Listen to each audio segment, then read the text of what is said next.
नमस्कार, सत श्री अकाल। DS Saini, director crown immigration. जैसे आपको पता कि क्राउन इमिग्रेशन की टीम बहुत सा पैसा जो निवेश करती है रिसर्च के ऊपर, हमारी टीम पोर्टुगाल ने काफ़ी ज़्यादा डिफरेंट डिपार्टमेंट्स के साथ पिछले लंबे समय से कम्युनिकेशंस करके एक और बेहतरीन इंफॉर्मेशन आपके लिए निकाली है, जो आपको इस वीडियो के ज़रिए मैं आपके तक साझी करने की कोशिश करूँगा। लेकिन उससे पहले मैं आपको बता दूँ, रिन्यूअल रेजिडेंसी की अपॉइंटमेंट्स या रिन्यूअल रेजिडेंसी के जो लिंक्स हैं आपको रजिस्ट्रेशन के बाद मेल पे कब तक आने स्टार्ट हो जाएंगे।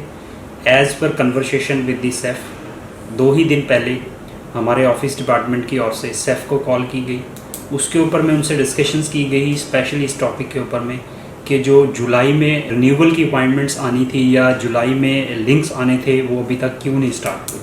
तो वहाँ से सेफ का जो हमें रिप्लाई मिला, इसका डिले होने का अहम कारण ये है कि जो पिछली अपॉइंटमेंट्स जो कोविड-19 में उन्होंने कैंसिल की थी, सबसे पहले उनको प्रायोरिटी बेसिस पे वो कवर करेंगे। जैसे वो सारी की सारी अपॉइंटमेंट्स कंप्लीट हो जाएंगी, जो कैंसिलेशंस हुई हैं, जो अभी भी कुछ कैंसिलेशंस आ रही हैं, कैंसिलेशन होने के बाद उनकी रीशेड्यूलिंग हो जाएगी और उनके फिंगर्स कलेक्ट हो जाते हैं। Then they will start for renewal, और जो नई रजिस्ट्रेशंस हुई हैं या फिर जो हमारे पास में अभी सापा की अपॉइंटमेंट्स हैं, वो तब से मिलनी स्टार्ट हो जाएंगी।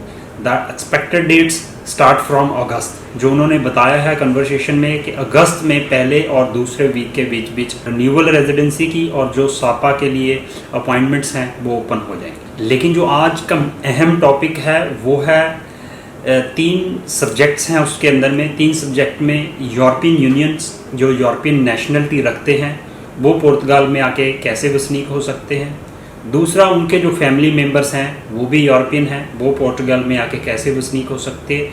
तीसरा, थर्ड कंट्री नेशनल जो यूरोपियन सिटीज़न के फैमिली मेम्बर हैं लेकिन यूरोपियन नहीं हैं, वो खुद यूरोपियन नहीं है, नॉन यूरोपियन है। एग्जांपल, वो इंडियन है, पाकिस्तानी है, बांग्लादेशी हैं या नेपालीज़ हैं या किसी और नेशन से बिलोंग करते हैं, वो पोर्टुगाल के अंदर में कैसे अपने आप को फैमिली केसेस के अंदर में सेटल्ड कर सकते हैं। This is a family reunification, but it's not article 98.1 और 98.2, इट्स एंटायरली डिफरेंट आर्टिकल, जिसके बारे में मैं आज आपसे बात कर रहा हूँ। सबसे पहले मैं कॉमन उनके बारे में बता देता हूँ। जो यूरोपियन नेशनल हैं वो पोर्टुगाल के अंदर में आने के बाद अपना रजिस्ट्रेशन करेंगे, वो रजिस्ट्रेशन सर्टिफिकेट लेंगे जो कि 5 ईयर के लिए वैलिड होता है। UK municipal corporation city hall, जिसको हम म्यूनिसिपल कैमरा बोलते हैं, वहाँ से विदिन 1 वर्किंग डेज आप अपना सर्टिफिकेट ले सकते हो। जो उनके फैमिली मेम्बर्स हैं, इवन वो भी यूरोपियन हैं, उनके लिए भी सेम प्रोसीजर रहता है। They have to go to the municipal corporation city hall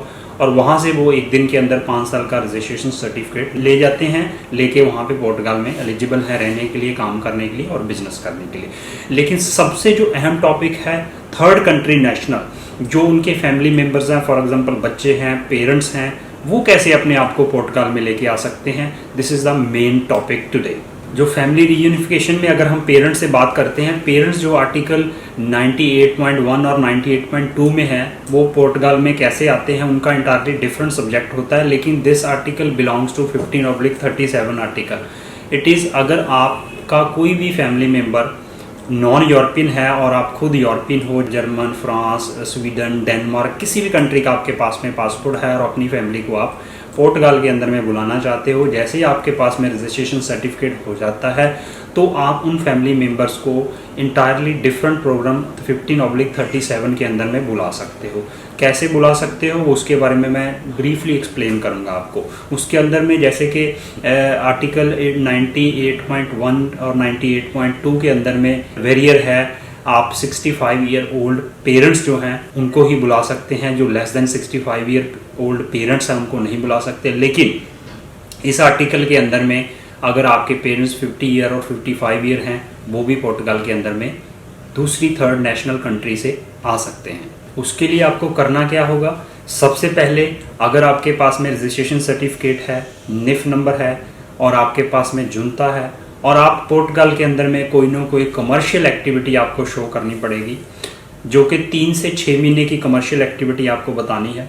apart this, आपने अपने रिलेशन इस्टेब्लिश करने हैं, डिपेंडेंसी इस्टेब्लिश करनी है कि जो आप पेरेंट्स को या डिपेंडेंट पर्सन को थर्ड कंट्री से बुलाना चाह रहे हो वो आपके ऊपर में ही निर्भर है। इसके अलावा उसके पास कोई और रिसोर्सेस नहीं है। जैसे कि मैं बात कर रहा हूँ कि पेरेंट्स को अगर आपने बुलाना, हम पेरेंट्स के टॉपिक के ऊपर ही बात कर रहे हैं। अगर आपके पेरेंट्स 55 ईयर एज भी है तो भी आप उनको बुला सकते हो पोर्टुगाल के अंदर में। आपको डिपेंडेंसी का एक डॉक्यूमेंट इस्टेब्लिश करना है, जैसे कि आप उनको एवरी मंथ कुछ ना कुछ अमाउंट भेज रहे हो। दूसरा, वो आपके ऊपर में ही निर्भर है, इसके अलावा उनके पास कोई रिसोर्सेज नहीं है रहने के लिए, खाने के लिए, घर के लिए, जो किसी के ऊपर में वो और निर्भर नहीं करते हैं। ये डिक्लेरेशन कहाँ से प्रूफ होगी कि आप रेजिडेंस जहाँ पे आपके पेरेंट्स रह रहे हैं उस कंट्री से, अथॉरिटी से ये डॉक्यूमेंट बनवाना होता है कि आपके पास यहाँ पे कोई इनकम नहीं है, आपके पास यहाँ पे कोई आपके रिलेटिव्स या आपके बच्चे, अदर बच्चे, चाइल्ड या कोई हस्बैंड वाइफ कोई नहीं है जो आपकी टेक केयर कर सके। एक्सक्लूसिवली आपके लिए जो पोर्टुगाल में आपकी बेटी या बेटा रह रहा है वही आपकी टेक केयर करने के लिए है।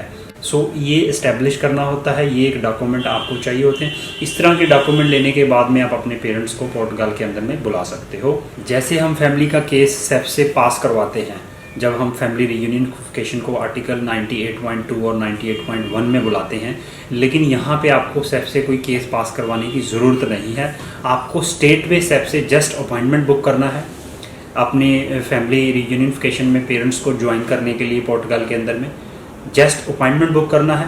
अपॉइंटमेंट के बाद में बेसिस ऑफ दिस अपॉइंटमेंट जो आपके पोर्टुगाल के सारे डॉक्यूमेंट्स हैं, रजिस्ट्रेशन सर्टिफिकेट है, स्पेशली जर्मन का या किसी थर्ड नेशनलिटी का, आपके पास में यूरोपियन नेशनलिटी का डॉक्यूमेंट्स है जैसे कि पासपोर्ट है, आईडी है, या पोर्टुगाल के इनकम के डॉक्यूमेंट्स हैं, वो आपको स्टेट वे पोर्टुगीज़ एम्बेसी में सबमिट करने हैं along with your father, mother, जो भी आपका डिपेंडेंट पर्सन आ रहा है उसके डॉक्यूमेंट सबमिट करने हैं। और टेम्परेरी वीज़ा के लिए रिक्वेस्ट करनी है, शॉर्ट टर्म वीज़ा के लिए रिक्वेस्ट करनी है। तो एम्बेसी आपको टेम्परेरी वीज़ा ग्रांट करती है।